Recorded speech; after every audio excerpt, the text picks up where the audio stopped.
Assalamualaikum warahmatullahi wabarakatuh.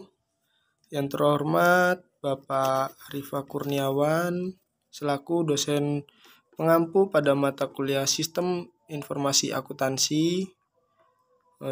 Perkenalkan, nama saya Muhammad Kafa Mahardika selaku moderator kelompok 10. Adapun rekan saya, yang pertama Linda Fitria dan yang kedua Amania Mufidah. Di sini kami akan menjelaskan tentang tugas wawancara UMKM pada usaha Owiki Coffee. Untuk mempersingkat waktu, langsung saja kita ke pemateri 1 yang akan dijelaskan oleh Linda Fitria.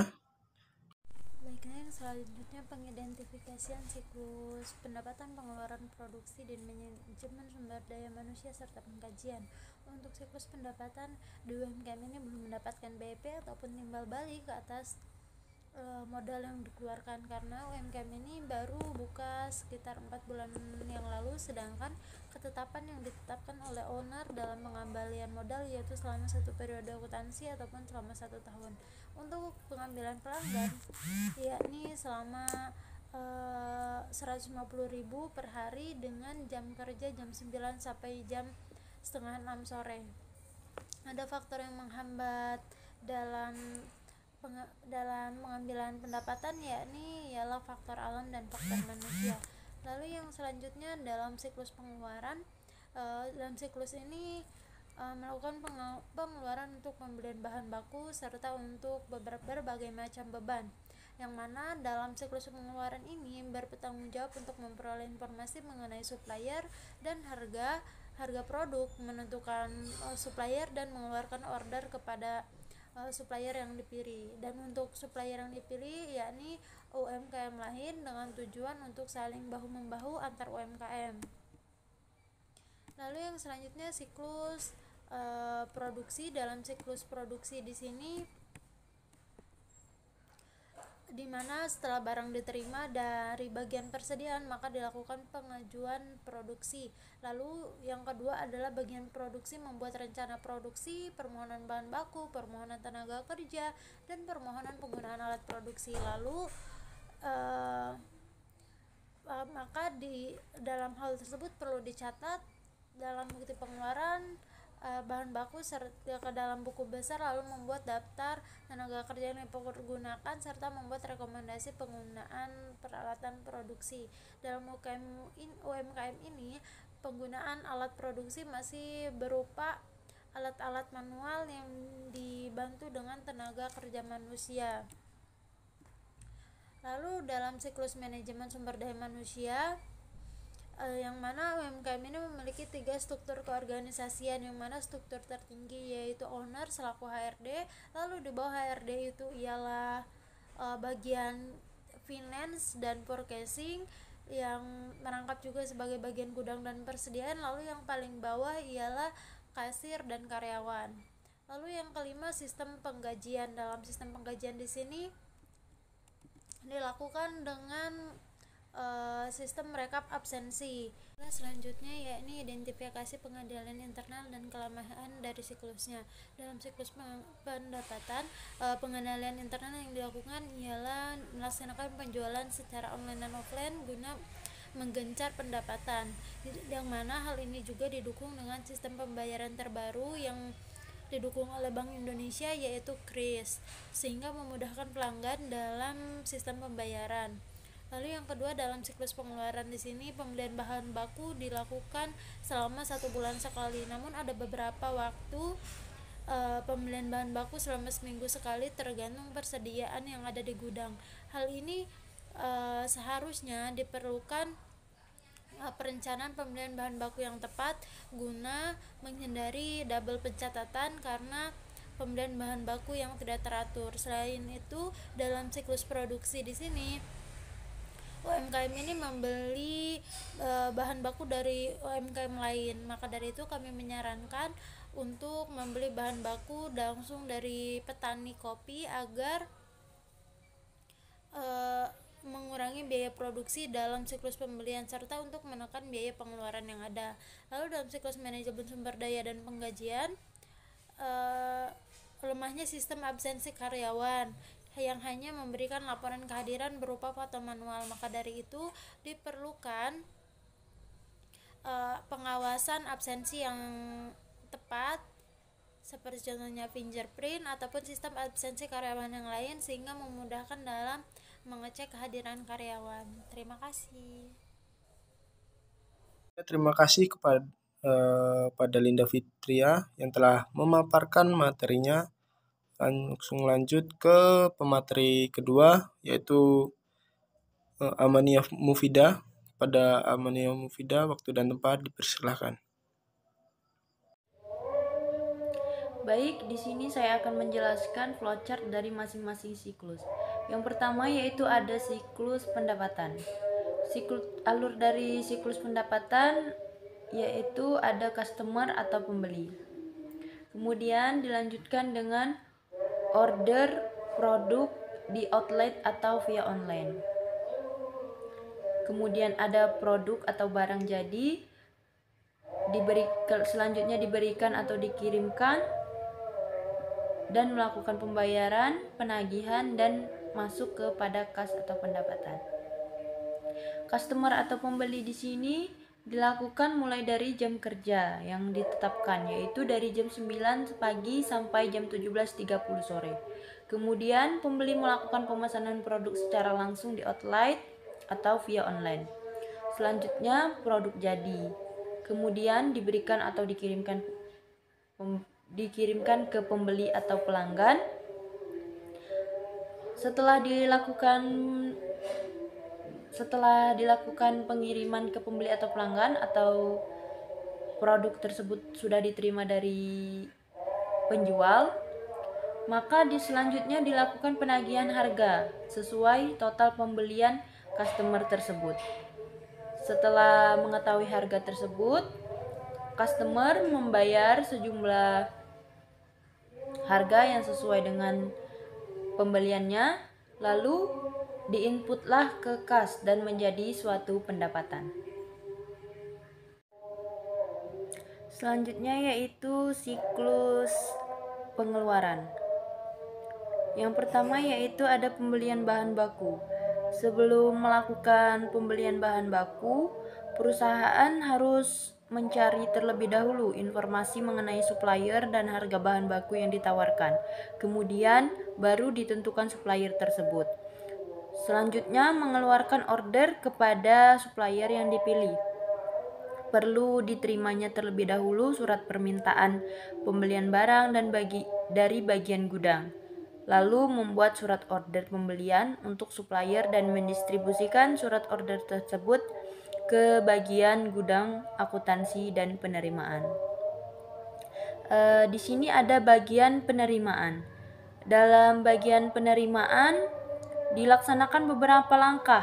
Yang pertama, menerima surat jalan dari bagian pengadaan. Kemudian mengambil produk yang dibeli dari supplier.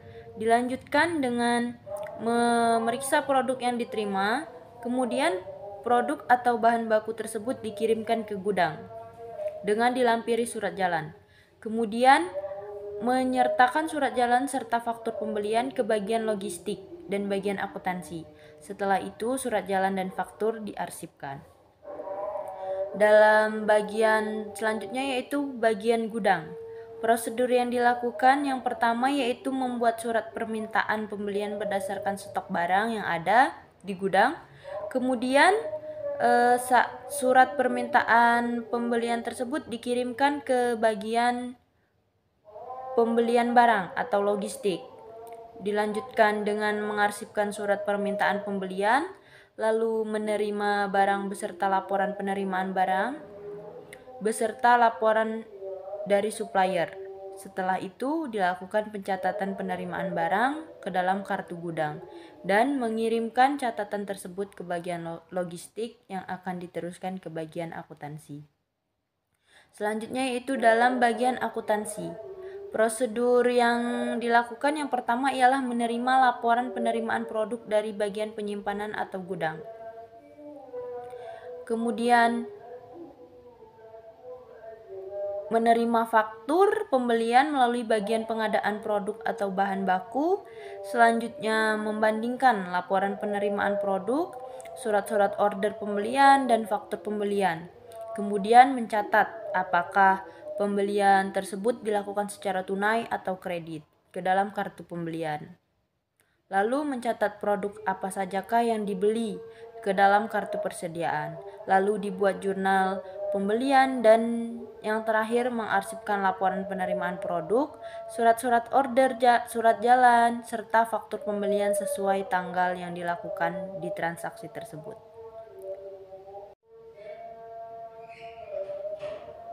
Selanjutnya yaitu pada siklus produksi.